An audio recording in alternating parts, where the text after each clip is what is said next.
তোমার ছবি দিচ্ছি কি ছবি স্টিল লাগবে তো আমি বলছি অনেক পয়সা দিতে পারবো না তোকে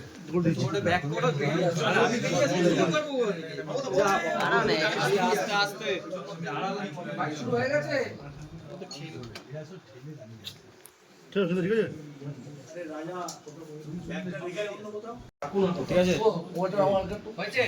আছে ভাই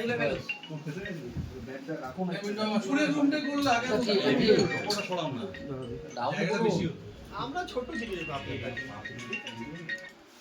পরিবর্তনের বড় ফ্যামিলি না এইসব জিনিস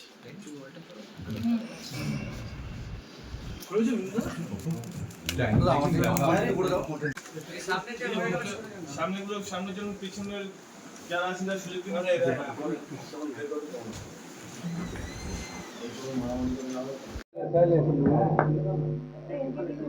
ঠিক স্টার্ট করি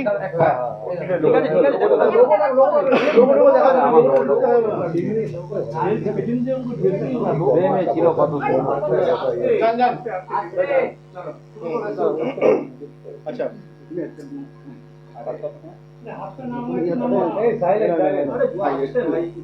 এই তো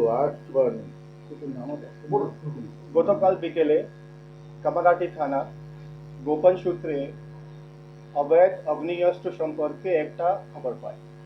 খবর পাওয়ার সঙ্গে সঙ্গে কাজে নেমে যায় এবং সেটা জানতে পারে কি যে পিওটা আছে ওই পিওটা খর্দা থানা অন্তর্গত।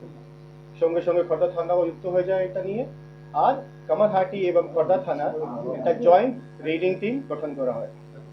এই জয়েন্ট রেডিং টিম পিওটা যেটা আছে আপনার মৌলানা সলিম রোড নয়া বস্তি, ওখানে গিয়ে একটি লোকের বাড়িতে রেড করে তল্লাশি অভিযান চালায় এবং ওখান থেকে অনেকটাই অবৈধ জিনিস উদ্ধার করা হয়, যার মধ্যে আছে আপনার 4টা country made improvised firearms, 13টা লাইভ অ্যামুনিশন, একটা চপার, একটা কোরাল আর একটা তলবার। তারপরে জানা যায় যে এই বাড়িটি এক লোক আছে নঈম আনসারি এলিয়াস নেপালি, ওর বাড়ি আছে এবং ওর পজিশনে এইসব জিনিস ছিল। রাতভর ধরে দু থানায় নঈম আনসারিকে ধরার চেষ্টা করে এবং সকালে নঈম আনসারি এলিয়াস নেপালিকে ধরে ফেলে। ও কি রেড চলাকালীন পালিয়ে যায়? রেড চলাকালীন ও ছিল না ওখানে। আর তারপরে কেস করা হয়, কেস করে সঙ্গে সঙ্গে অ্যারেস্ট করে সকালে অ্যারেস্ট করে ওকে কোর্টে পাঠানো হয়। কোর্ট থেকে আমরা লন্ডন কোর্ট থেকে আমরা 10 দিন পিসি চেয়েছিলাম, আমরা 10 দিন পিসি পেয়ে গেছি। এখন আমাদের পিসিতে জাস্ট সবাই ঢুকলো, আমরা তদন্ত করে দেখব কি এই ঘটনার সঙ্গে কোথায় থেকে আর্মস নিয়ে এলো, কারা দিল, কেন এর কাছে আর্মসটা রাখা ছিল, আর এবং কারা কারা এর সঙ্গে যুক্ত আছে। ইন্টারোগেশনে কি বলেছে, কে দিয়েছে বা? এখন আমরা কিছু করতে পারিনি, সকালে অ্যারেস্ট হয়েছে, পিসিতে পাওয়ার করে দিয়েছিলাম, এখন জাস্ট আপনার সামনেই সবাই ঢুকলো। আর্মসের পাশাপাশি ভজালি, তরোয়াল এগুলো কি কাজে লাগে?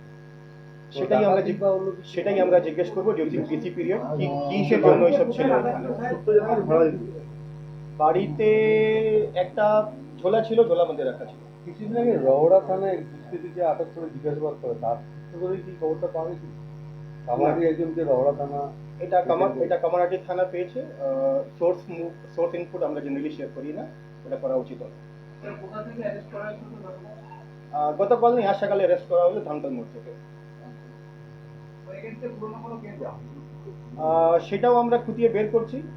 এখন অব্দি যে আসামির স্টেটমেন্ট আছে ওর উপরেই বিশ্বাস করে কিছু আমি বলতে চাই না, ওটা ভেরিফাই করে তারপরে একাধিক অপরাধে গ্রেফতারও হয়েছিল, সেটা আমাকে ভেরিফাই করতে হবে, আমি এমনি বলতে পারবো না।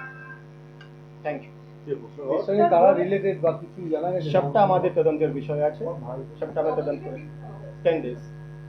এলাকার মানুষ জানা যাচ্ছে যে বেশি ভাড়া দিত, পিস্তল ভাড়া দিত এবং ক্রাইমকে যারা করতে থাকে ওখানে মাস্তানা paper. Thank you for the information, এটা নিয়ে আমরা খুঁটিয়ে বের করবো। আপনি কিছু বেঁচে নেব?